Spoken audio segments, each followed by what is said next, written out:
Mr. Narendra Modi got a chance to rule the country for the last 10 years and he has made a complete mess of almost every sector in the country. इसलिए सब parties को इकट्ठा होके the idea of India has to be saved. India is under a tremendous assault today, multidimensional. Narendra Modi के शासन में बिल्कुल समूचा समाप्त हो गया।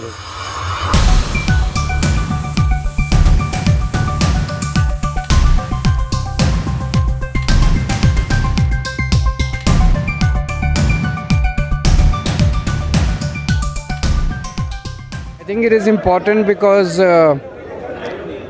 Mr. Narendra Modi got a chance to rule the country for the last 10 years and he has made a complete mess of almost every sector in the country. He has created so much of hatred amongst the people. The economy is in shambles. There is so much of inflation. There is so much of unemployment in all sectors. So now I think it's a time that people of this country want to get rid of him.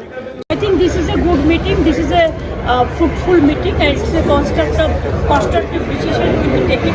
All the agenda is very fruitful. Let us discuss it today and if the outcome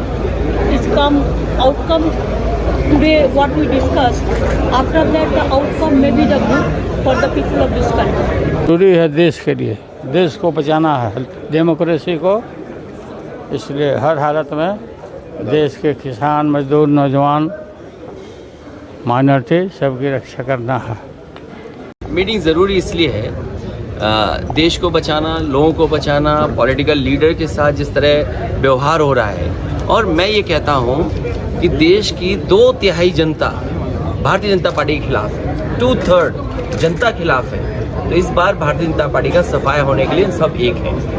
जो इस वक्त मुल्क के हालात हैं, जिस तरह हमारे कॉन्स्टिट्यूशन को उसके साथ खिलवाड़ हो रहा, हमारी डेमोक्रेसी के साथ खिलवाड़ हो रहा, हमारी डाइवर्सिटी जो हमारे मुल्क की ताकत है, जो गांधी के मुल्क की ताकत है, सबको मलियामेट किया जा रहा है। इसलिए सब पार्टीज़ को इकट्ठा होके the idea of India has to be saved. हम सब लोग एक साथ इसलिए आए हैं क्योंकि देश के लोकतंत्र, देश के संविधान, देश की जो भाईचारा है, जो डाइवर्सिटी है इस देश की, उसको बचाने के लिए हम लोग सब लोग एकजुट हुए हैं। और जिस तरह से संवैधानिक संस्थाओं पर दुरुपयोग कराया जा रहा है, जिस हिसाब से देश की संपत्तियों को बेचा जा रहा है, चाहे किसान हो, चाहे युवा हो, चाहे महंगाई हो, इन सारे जो असल मुद्दे हैं, इन पर बात ना करके जो जहर की बातें जो है, जो नाकों से चलती हैं, उसकी बात की जा रही है। इसलिए हम सब लोग मजबूती के साथ एक साथ हैं। This meeting is a continuation of the process that was started in Patna a few weeks ago.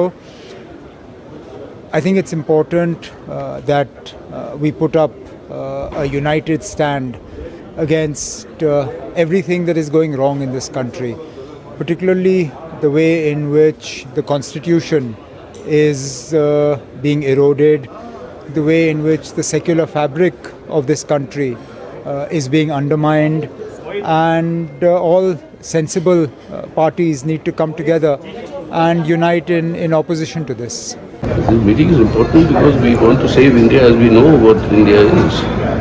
And I think India is under a tremendous assault today, multidimensional. And the country has to be saved in order to change it for the better. देखिए, देश को एक मजबूत विकल्प चाहिए। आज हम लोग विपक्ष में हैं, लेकिन जो विपक्षी पार्टी हैं उसमें इतने अनुभवी नेता हैं। अगर आज हम तय करें, साथ में काम करें, जनता के मुद्दों को साथ लेकर चलें, जनता के बीच जाएं, संघर्ष करें, कोई कारण नहीं है कि 2024 में एक पलटी मिलेगी और एक अच्छी सरकार जो जन सहयोगी कार्य करे, संविधान को माने, देश के सबसे गरीब और कमज़ोर वर्गों को मुख्यधारा में लाने के लिए काम करे।